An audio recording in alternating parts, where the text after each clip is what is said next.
Conheça agora a Vulcan Fire. Beleza, design, a integração das pessoas e a arte de cozinhar ao ar livre.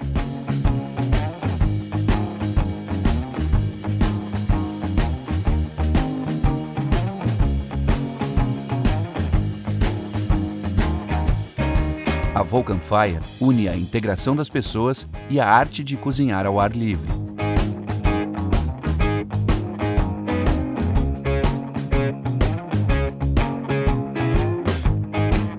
A Cooper Max está introduzindo esse conceito, agregando o design, onde a peça pode ser admirada durante o uso ou fora dele.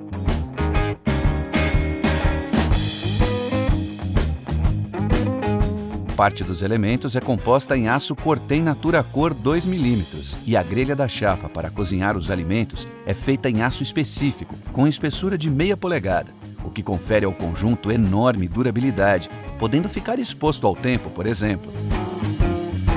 A Vulcan Fire é composta de elementos montáveis facilmente. Necessita apenas de 2 pessoas para manuseá-la durante a montagem.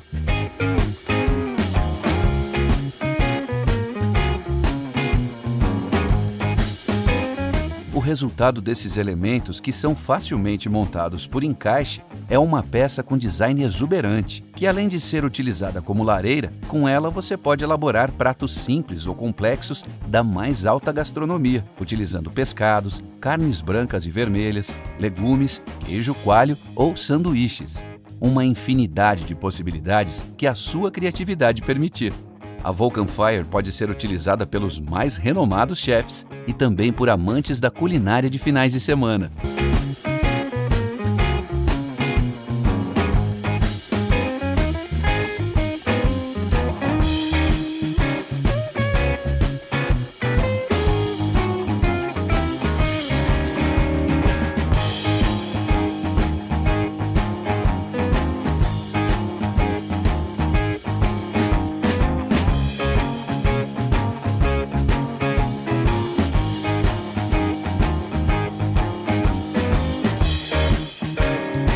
Quando não está em uso, pode ser contemplada como uma escultura multifacetada.